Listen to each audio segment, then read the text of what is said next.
अस्सलामुअलैकुम नाज़रीन की हाल ने ठीक ठाक। देखो जी अब आए हैं इस टाइम हैगा जी मज़रा। मज़रा इदां दा नहीं देखने को मिलता। السلام عليكم كيف الحال؟ ايش رايك يا واجد المزرعه؟ هذا مزرعة والله 100 100. ايش في زي مزرعة ما حصل يعني كل مكان هذا ما شاء الله نظيف في مزرعة. كل شيء، في هنا برتقال تحت توت، هناك فراوله، هذا منجو كله انت في منجو كل شيء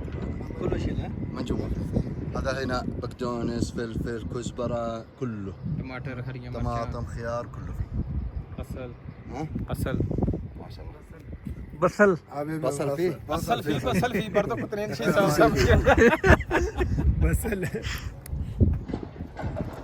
ਨਾਜ਼ਰੀਨ ਇਦਾਂ ਦਾ ਸਾਫ ਸੁਥਰਾ ਮਜ਼ਰਾ ਦੇਖਣ ਨੂੰ ਘੱਟ ਮਿਲਦਾ ਇਹ ਬੰਦਾ ਵੇਖਣ ਦੇ ਜੇ ਐਨਕਾਂ ਵਾਲਾ ਜਿਹੜਾ ਵਿੱਚ ਆਇਆ عشان ਸੀ كذا يعني حط ਇਦਾਂ ਦੇ ਪਿੰਡਾਂ ਥਾਵਾਂ ਤੇ ਅਮਰੂਦ ਵੇਚਦੇ ਹੁੰਦੇ ਆ ਤੇ ਇੱਥੇ ਨਾਜ਼ਰੀਨ ਇਹਦੇ ਕੋਲ ਲੈ ਸਕਦੇ ਆ ਆਪਣਾ ਇਹਦਾ ਸ਼ੋਰੂਮ ਹੈ ਗੱਡੀਆਂ ਦਾ ਇਹ ਸੌਦੀ ਹੈ ਇਹ ਨਾ ਸਮਝਿਓ ਕਿ ਕੋਈ ਹੋਰ ਮਤਲਬ انا بشوف ਇਹ ਜਨਾਬ ਇਹਦੀ ਆਪਣੀ ਲੈਕਸਸ ਹੈ ਤੇ ਆਪਣਾ ਇਹਦਾ ਸ਼ੋਰੂਮ ਹੈ ਗੱਡੀਆਂ ਦਾ ਬੜਾ ਕੋ ਅਮੀਰ-ਤਰੀਨ ਆਦਮੀ ਹੈ ਤੇ ਵਾਜਦ ਸਾਹਿਬ ਦਾ ਬੈਸਟ ਫਰੈਂਡ ਹੈ ਇਹ ਮਜ਼ਰਾ ਦੇ ਵਿੱਚ ਹਰ ਸ਼ੈ ਟਮਾਟਰ ਹਰੀਆਂ ਮਿਰਚਾਂ ਲੋਬੀਆ ਗਾਜਰਾਂ ਹਰ ਸ਼ੈ ਬੀਜੀ ਬੰਦੇ ਨੇ ਤੇ ਬਸਰ ਬਸਲ ਅਸਲ ਕੁੱਲੂ ਸ਼ਈ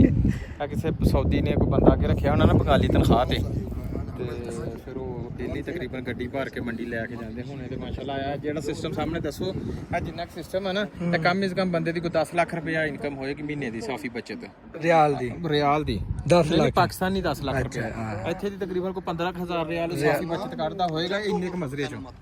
ਮਜ਼ਰਾ ਮਤਲਬ ਜਿਵੇਂ ਪਾਕਿਸਤਾਨ ਕਹਿੰਦੇ ਨਾ ਜ਼ਿਮੀਂਦਾਰੇ ਨੂੰ ਤੇ ਜ਼ਿਮੀਂਦਾਰਾਂ ਨੇ ਸਾਰੀਆਂ ਇੱਥੇ ਫਸਲਾਂ ਬੀਜੀਆਂ ਨੇ ਮਿਰਚ ਸਬਜ਼ੀਆਂ ਬੀਜੀਆਂ ਸਬਜ਼ੀਆਂ ਬੀਜੀਆਂ ਨੇ ਟਮਾਟਰ ਆ ਹਰ ਸ਼ੈ ਵਾ ਮਤਲਬ ਹਰੀ ਮਿਰਚ ਆ ਪੁਦੀਨਾ ਧਨੀਆ ਇਹ ਉਹ ਸਾਰਾ ਕੁਝ ਆ ਦੇਖੋ ਨਾ ਨਾਜ਼ਰੀਨ ਨੂੰ ਅੱਗੇ ਤੱਕ ਵਿਖਾਓ ਉਹ ਮੱਛਲੀ ਫਾਰਮ ਹੈ ਅਗਲੀ ਸਾਈਡ ਤੇ ਕਿਹੜਾ ਉਹ ਜਿਹੜਾ ਅੱਗੇ ਦੇਖੋ ਉਹ ਜਿਹੜਾ ਹਾਂਜੀ ਅੱਛਾ ਉਧਰ ਤੇ ਮਟਰ ਬੀਜਿਆ ਨਾ ਜਿਹਦੇ ਉੱਪਰ ਕਾਗਜ਼ ਹੈ ਜੀ ਜੀ ਇਹਦੇ ਪਿਛਲੀ ਸਾਈਡ ਤੇ ਮੱਛਲੀ ਪਾਈ ਉਹਨੇ ਮੱਛਲੀ ਫਾਰਮ ਹੈ ਹਾਂਜੀ ਮੱਛਲੀ ਦਾ ਫਾਰਮ ਹੈ ਠੀਕ ਇਹ ਜਿਹੜਾ ਖੱਡਾ ਕੱਢ ਰਹੇ ਨੇ ਉਹ ਵੀ ਮੱਛੀਆਂ ਵਾਸਤੇ ਕੱਢ ਰਹੇ ਨੇ ਹਾਂਜੀ ਮੱਛੀਆਂ ਵਾਸਤੇ ਕੱਢਣ ਤੇ ਆ ਤੇ ਬਾਕੀ ਇਹ ਬੜਾ ਮਾਸ਼ਾਅੱਲਾ ਠੰਡਾ ਮਾਹੌਲ ਹੈ ਸਾਫ ਸੁਥਰਾ ਔਰ ਪਿੱਛੇ ਤੱਕ ਦਿਖਾਓ ਨਾ ਨਾਜ਼ਰੀਨ ਨੂੰ ਪਹਾੜ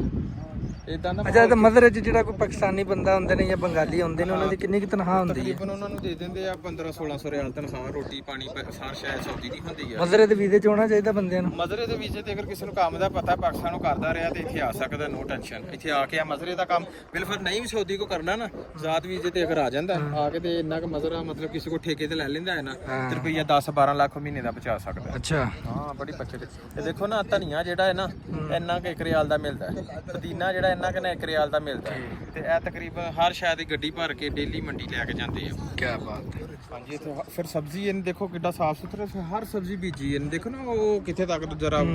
ਕਰੋ ਥੋੜਾ ਜਿਹਾ ਜ਼ੂਮ ਉਹ ਦੇਖੋ ਕਿੱਥੇ ਤੱਕ ਹੈ ਉਹ ਪਿੱਛੇ ਤੱਕ ਦਿਖਾਓ ਜਿੱਥੇ ਕ੍ਰੇਨ ਲੱਗੀ ਹੈ ਉਹਦੇ ਨਾਲ ਇਹ ਸਾਰਾ ਮਜ਼ਰਾ ਹੀ ਆ ਉਹ ਜਿੱਥੇ ਤੱਕ ਛਾਪਰ ਲੱਗਾ ਹੈ ਨਾ ਇਹ ਸਾਰਾ ਮਜ਼ਰਾ ਹੀ ਹੈ ਇਹ ਸਾਰੀਆਂ ਸਬਜ਼ੀਆਂ ਬੀਜੀਆਂ ਉਹਨੇ ਇੱਥੇ